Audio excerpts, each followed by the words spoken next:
Hello everyone, welcome back to our behind the scenes look at some of our Can We Survive trips we took recently. This is the second part of our second overnighter. This video will be from about the time we start cooking dinner through that night into the next day and leaving. Super fun trip, great location here. I really like this spot. We had some really good food.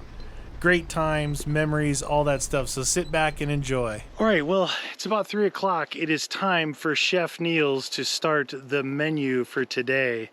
Now, this was actually my idea, even though I had no idea what it was. I've had it once. I've not had it. I've made it once. I've had it a few times. But... So I'll let him explain to you what it was. I heard the name, and I'm like, what is that? He told me, I'm like, I saw a picture. I want that. Yeah. And of all things, though, it's like a super rich, heavy kind of meal. What could be better when it's super sweltering hot out? I'm like, maybe not the best planning, but whatever. We're having ossobuco. No, normally you use veal shanks, which is just the upper part of the, you can see the bone running through it. And I believe, I'm gonna get this wrong, but ossobuco means hole in the middle or whole bone or hole in something like that. Something to do with a hole. There's a hole, but normally it's veal shanks. These are beef shanks, which is just give a beefier flavor, that's all. I like beef. It's the upper part of the leg and it's sliced across. So it's a tough meat and it has to be braised. So we're gonna be making this, you know, there's all sorts of different recipes. You can't go wrong really with it. It's just, you gotta slow braise it. It takes about anywhere from 2.5 hours, sometimes 4 hours, depending on how big they are. And we got these, where did we get these from? It was a meat company called Prescott Meat Company. Oh yeah, and they had, what is it? All their cows were like some Italian... Piedmontese? The Piedmont was definitely in there. It's like Piedmontese. Piedmont? I think it was an Italian cow. Grumbles the Lord, like that sounds delicious, save some.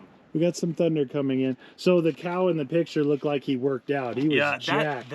That cow looked like massively muscular. Look at that in there. What's that in there? That's just the connective tissue, but this is the bone itself. Yeah. So all the marrow, when it's braising, all the marrow, the richness of the marrow gets into the sauce, so it ends up making this amazing, deep, rich sauce. But so I'm just gonna season it with some salt and pepper, and I have kosher salt here. It's coarse. We're just gonna salt that, then we're gonna dust it with some flour, which you then sear in the pot. And what has happened is it's gonna leave some brown or some, what they call fond, and that's gonna also add to the richness. So we're gonna seal it with that, and then we're gonna do the mirepoix, and this is like making a stew. You're gonna build the base with it, right? So we got the ultimate cooking setup here. I got a little folding table here for our front runner bag that has all of our little, it's got all kinds of stuff in there. Oh yeah, there's a lot of all the spices and stuff. Spices, the brioche bread. Then we got the fold-out table. Just enough room for the cooker and a little bit. And then we got this waiting to call my name. Delicious.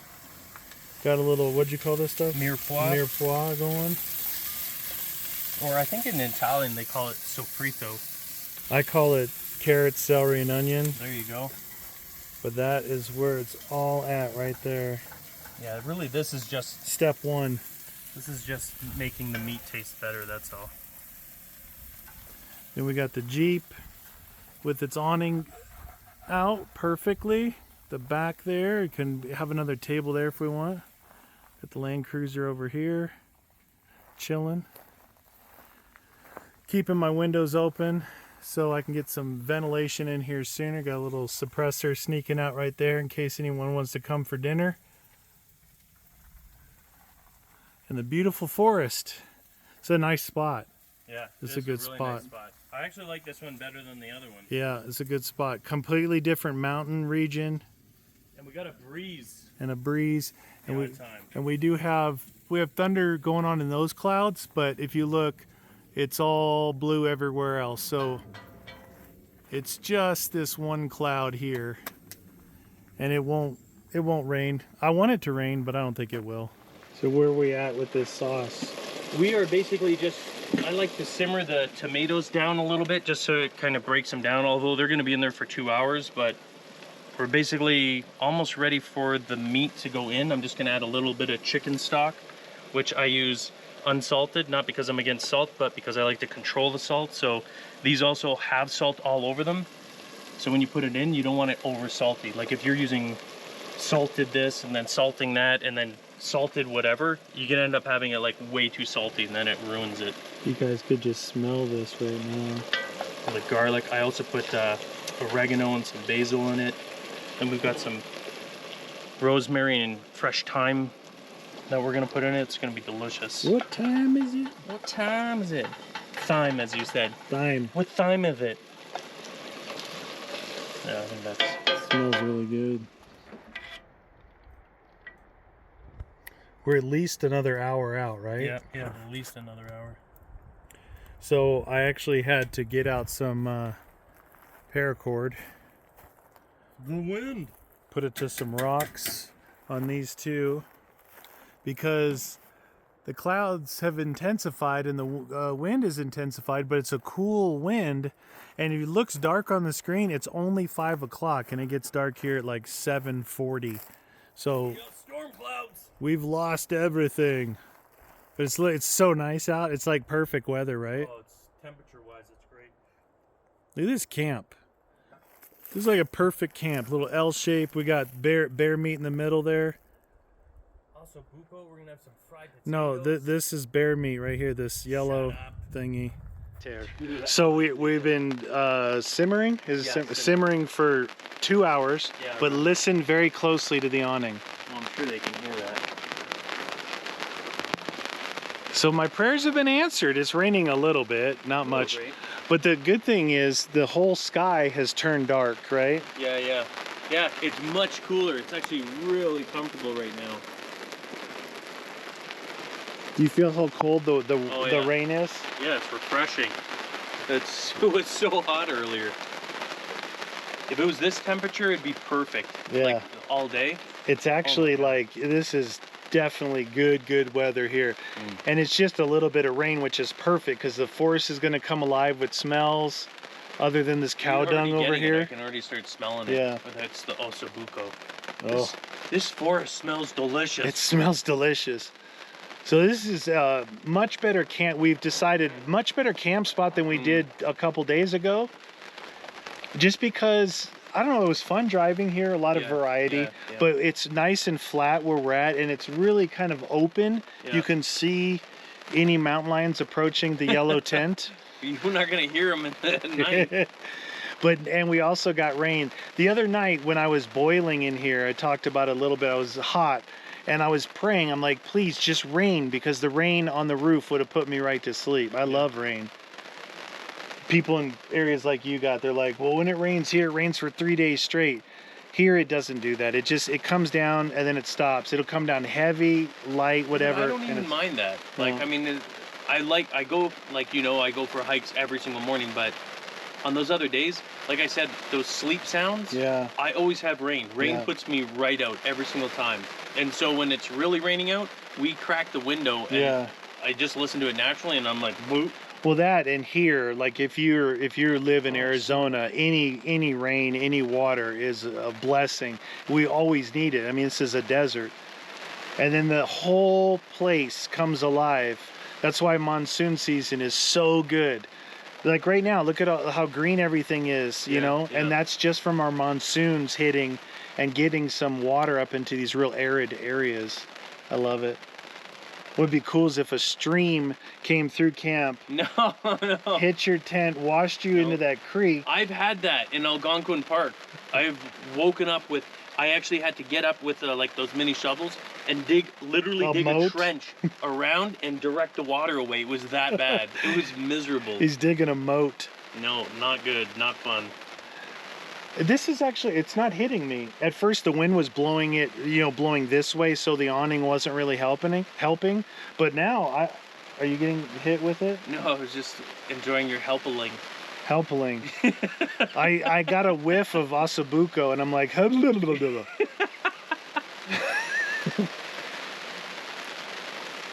it's so much nicer. Dude, I'm telling you guys, if you guys do this kind of stuff and you don't have an awning, yeah, this thing is amazing. It's amazing, right? Yeah. Like, for sure, if I ever go camping, because Pam is pushing me, like she wants, you know, I told you she wants a trailer and everything. If I get something like this, I would love this. This thing is amazing, like way better. You know, they always ask, what is essential kit? Like tires, you know, lockers, what do I need? Forget rooftop tent, that's down the line. You need to be committed to doing this before you go and spend that kind of money. But I think something essential is an awning. Oh yeah, for sure. This thing is amazing. But I'd want like for up where we are, I'd want the mesh sides. Yeah, you can. There's Velcro in here. You can get sides and make sides out of it if you want. And if you want, you can have a swag, like Australian tent. Swag. You can put it underneath here and sleep under your awning next to your vehicle. But we didn't put the other awning away for good reason. I'm like, I don't want to put it away because you feel like you have a little house here. Yeah, it's like a little camp. Feels more of your a little camp. Cooking area. You know, when we put that awning away at the last campsite, left this one out, it was like, oh, it's just open. You know, you feel like you have your own little area here. So definitely think that awning is higher on the list than most things. For sure. Okay, it's been we had to do it for about 4 hours before the meat was where we thought we needed it. Potatoes are on. The storm passed by, but there's another one coming in, so that might be a hailstorm.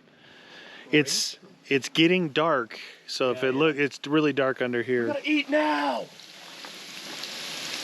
So just some home fries. We got some smoked paprika, some onion powder, garlic powder, and then I've got some actual garlic here, but you can't add it because it'll burn. You got to do it near the end, and some spring onion as well. Because I know you don't like onion. Yeah. This is a little more subdued, and I'll saute it in there when they're almost done, and then everything will be. So there's that. We have on this rock cooling here. Oh yeah, rich sauce. That stuff is actually pretty tender. Delicious. That's good to go. And then I like bread with anything with good sauce, so we just toasted up some of that brioche that we used for French toast yesterday. I really like that bread. Great for French toast. Yeah, so it's good. We're probably going to be eating in the dark a little bit, but that's okay. There is definitely a storm clouds coming from that direction, and the wind does seem to be blowing this way. It's got to be low 70s right now. Yeah, it's cool. It's definitely cooled off. It's definitely cooled off 20 degrees from earlier today. Yeah. The air is cool. The breeze is cool. The ground is damp. It's like perfect conditions for Ossobuco. Well, the camera's working overtime to try and make it look lighter than it is. It's getting pretty dark, but check this out. We got some home fried with a little bit of garlic and spring onion, paprika, and then ossobuco with the sauce on it. Should be pretty good. Those are yours. Take 2 pieces of bread. And you got your... Don't drop your bread. Oh, the last thing I'm going to drop is bread. Try a potato. Mmm. The potatoes almost came out like they have their own little batter to them. Yeah, that's why I like parboiling them. They work really good. Work really well. Mmm.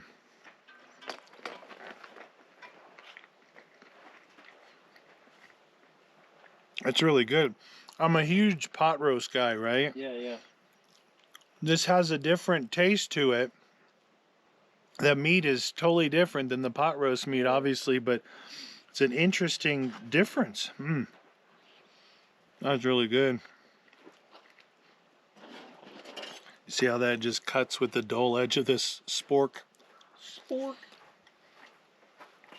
Mmm.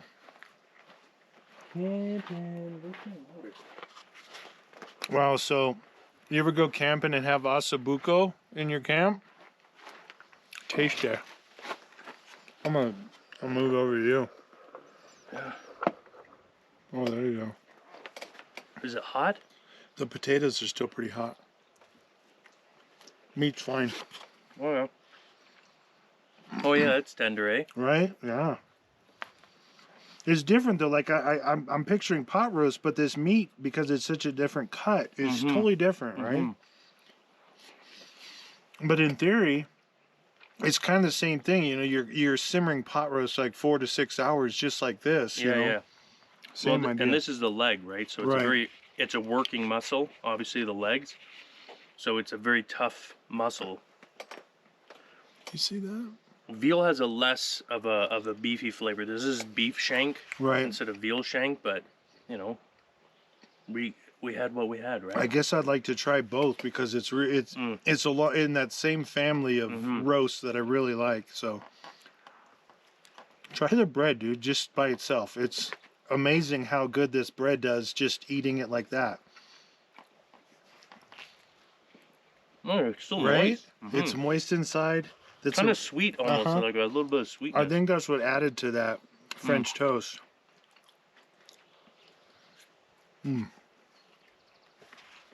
So good. It's like classic out here eating such delicious. I mean, I thought steaks were fancy. Yeah. Well, steaks, you can't go wrong with a steak, though. It's good all by itself, right? Salt, pepper, boom. So good. Well, it's dark. How was dinner? Can you even see me? Yeah, a little bit. Barely. I'm like, oh, I'm here. It was good, but it was like really rich. And the one beef shank would have done us both because the meat is so rich. Yeah. If we tried to eat all of that, we would be like, oh, it would just be way too much. And the one that we had, it was like there was way too big of a bone and too much crap in there. One good shank and one bad shank. So I think in the future, if we're gonna ever do that again, is get a smaller bone. And then the potatoes were fine. You know, they had some good flavor and a little bit of garlic. They weren't too much, not too salty. Yeah, I'm definitely full after one plate. Oh yeah. You don't want to be eating lots of that. And the bread was perfect. Yeah, the bread was nice. It was definitely a better meal than I'm accustomed to when I camp as well. For sure.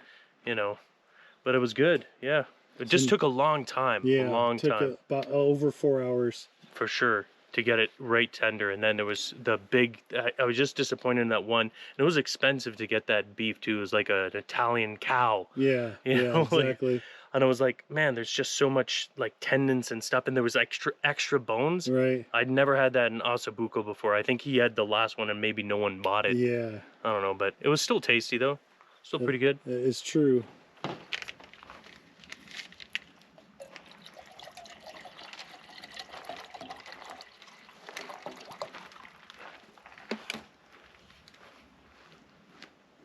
Sun's already warm.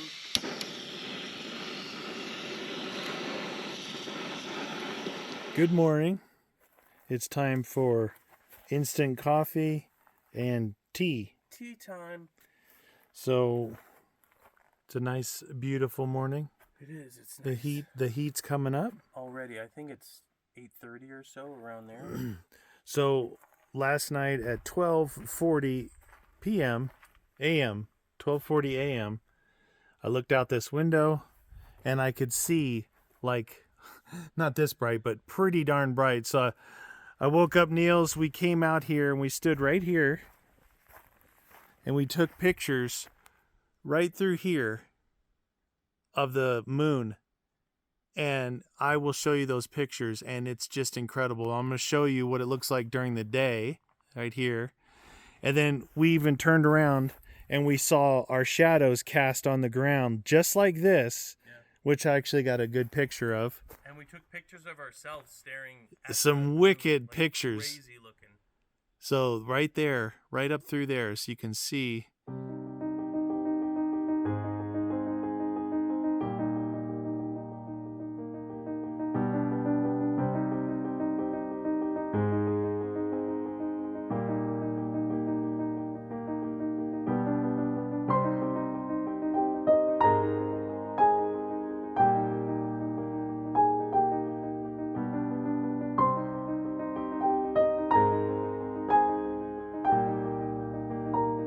Just incredible. The moon, it was only tonight is the actual full moon, but it was a buck moon, the brightest moon. All right, I've been sitting here lounging while someone's standing out in the sun doing stuff. Let's see what are you working on? Toast first, you think? Yeah. Just get it done. So this is the preparation of French omelet with a little bit of chive in it. And you're actually using one of my pans that I carry with me. Yeah, because it's perfect size for a French omelet. So if you're wondering what the difference between a French omelet and a Western omelet is, French omelet is usually, if you ever watch any cooking shows and you see Gordon Ramsay and he's like, you know, their eggs are very sort of creamy and runny. A French omelet is like that. It's folded over like a burrito, and it's supposed to be creamy inside. Now I'm gonna cook it a little bit for Chris just because he's used to Western omelets, and if you don't like that snotty kind of raw, well, maybe once around the room under the armpit. Yeah, so I can alter it, but there should be no brown on it. The outside of the omelet should have no brown, which I don't know if I'm gonna be able to do because this thing, cooking on this and out here, outdoors, way different. Nothing has gone to plan so far in everything that we've made. Nothing. The one winner so far in every meal has been the brioche bread. Yeah, yeah, nice and sweet. So this is camp now. So you got the tent. Left my awning out all night, no worries. We put this one away before we went to bed just in case something popped off. Even though I did have it tied down to this boulder and these boulders over here.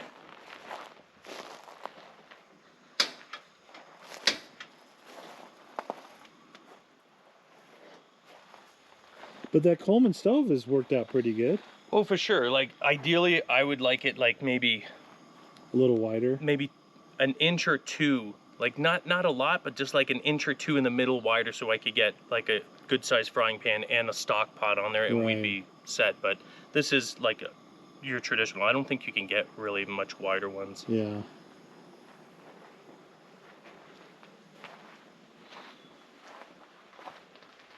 It's my bed. 3 pillows. That under there. Worked out good. It's really nice when someone makes breakfast for you. Making me an omelet. Yeah, the heat was up too high, so it cooked a lot faster than it should have. Omelet and some toast with the brioche bread. Oh, so you mixed in just the 3 eggs. Yeah. Oh, okay. Yeah. 3 at a time. So these will be yours. Yep. And this will be your butter that you use. All of this. Well, yours still actually is going to be using another slab of butter in there as I'm folding it. Nice. So the big difference is that when you're making a French omelet, which this isn't a very good thing, is you're actually stirring it and making curdles with it. Yeah. So like a scrambled eggs. Yeah. And then you're just evening it out so that it all sort of coats back down, which creates a very light and fluffy texture for it. So nice. That's probably the mistake I would make, is I would just pour it in there and leave it and think I need to fold Western it. Omelet. Yeah, that's okay. Western omelet. That's the way they do it. You cook the crap out of it. I like it filled with chili, tapatio, cholula. Oh yes, nothing wrong. People is like, again, the French and the Italian, they protect their cuisine so much that anytime you add anything that they don't, it's like, oh, you don't do that to that. I'm like, well, I do, because that's the way I like to enjoy it. You know what I mean? Like, I'm not one of those people, and I don't think that they should. Well, I think that's the fun of cooking, right? You take the premise of something, and then you can modify it to your taste, because if you don't love it, you're not going to cook it, right? Yeah, exactly. You got to like it. Beautiful morning out.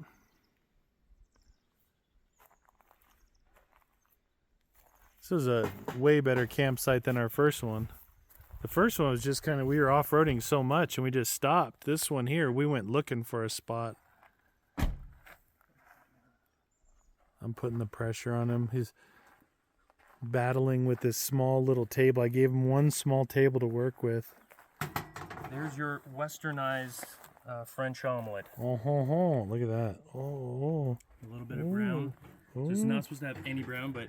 That's not much brown, though. No, that's like that. For me, I would have thrown that out if I was at home. What? It's not good enough. You Canadians, man, that's a perfect omelet right there. What better table to eat it on than the tailgate of my truck? All right, so breakfast has been served. Here's what it looks like. An overcooked French omelet. I cook for who I'm serving. Yeah, so I mean, I don't like eggs that are on the light side like that, so he just cooked it my way, which is good.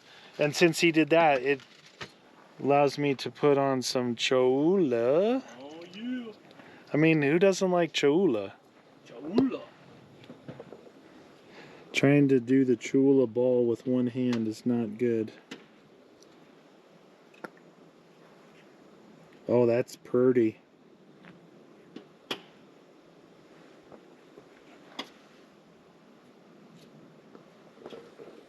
Delish. Gotta have Cholula in your kit. So I get to eat while he continues to cook, which is C'est la vie. not used to that myself, but you're used to that because you cook Dude. for everyone at home. At home. Cooking for my boys. But there's certain things, just like here, this is ready, eat it now, right? Yeah, I don't want to wait. You don't want it to get cold. It's still light and really light and fluffy on the inside. Have a little bit of creaminess, but it shouldn't be like gooey for you.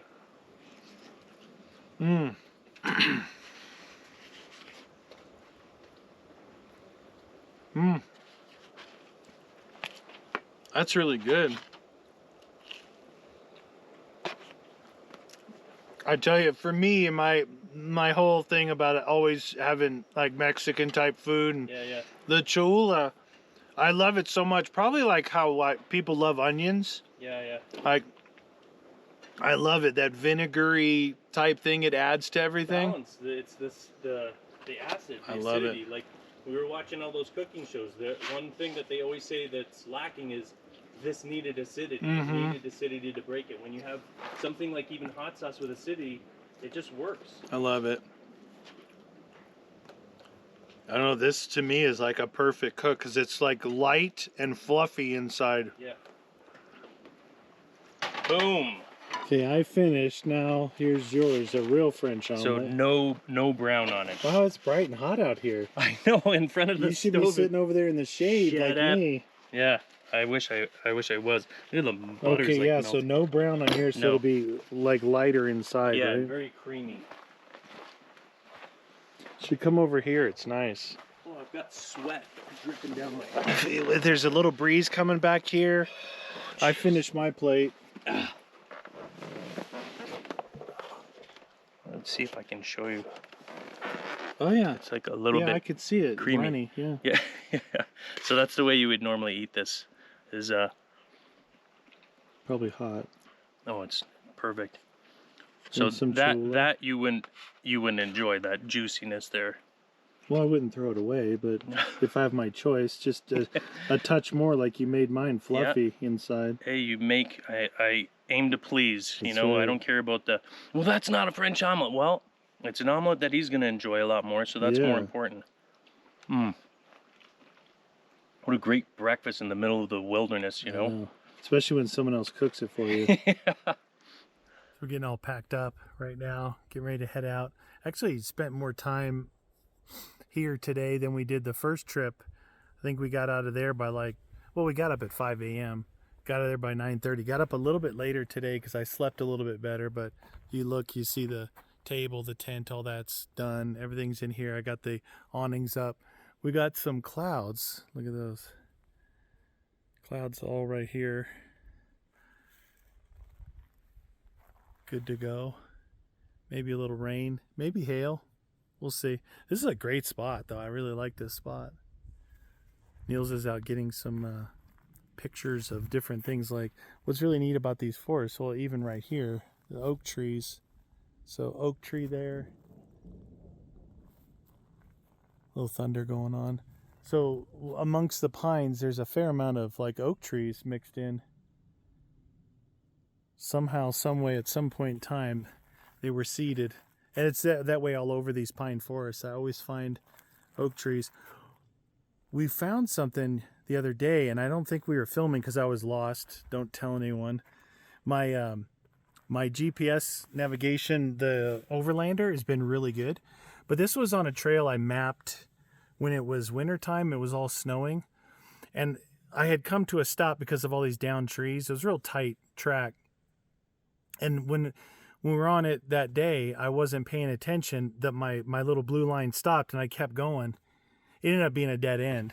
But down there, we came across a birch forests, like a lot, like hundreds of little, birch trees, all white, all in there. It was crazy. It was right down at the end of a valley where there's obviously a good amount of water a lot of the time, but that was amazing to see a big, basically a birch forest in the middle of all the ponderosa pines. Pretty cool. Hope it rains some more, because look at the poor Jeep. It's super dusty, and this is from the rain last night. So he's driving behind me, so he gets all the dust. So if we get a little bit of rain, it'll knock the dust down on all those long, long gravel roads.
We're getting some good rain on the way out of here.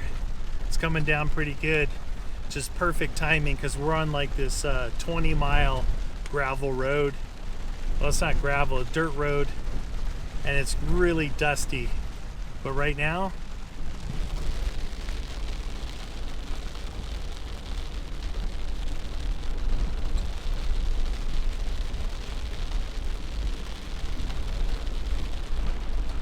perfect driving conditions for a road like this. It's pretty cool back there as we crest out of the hills, the mountains that we were in, and we can see the valley in the distance.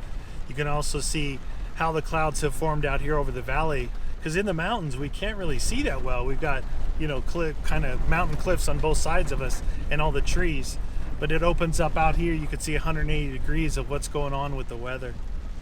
That clay road got a little slick coming down that mountain, and there was a drop off on the right hand side. So I told Niels over the radio, like, you just be careful, because if you're not used to red clay, when it's wet, it's slicker than ice, and it can just let loose, and all of a sudden you're sliding sideways under no control. So we've just been taking it easy coming down this hill here. Rain's coming down nice. The weather's perfect. Such a good ending to this overnighter that we had. Everything really came together on this one pretty good. Great food, great breakfast, a great camping spot. Oh, yeah, that's mud coming up. So that was really slippery right there, turning that corner. It's amazing what this stuff, it like picks up mud like it's cow patties, man. It's crazy. It just all comes up in big clumps. Red clay is a unique thing if you've ever driven through it. So you've heard of flash floods. This is what they're talking about. So there was nothing here 10 minutes ago.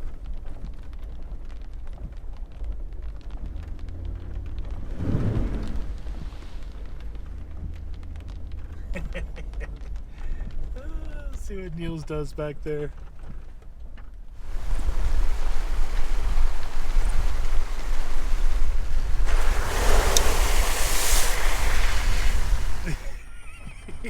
He went for it. Looks like at the end of the 10 days, I'm going to be washing a lot of stuff. All our food stuff, all the vehicles. It's like you need an extra week's vacation just to clean everything.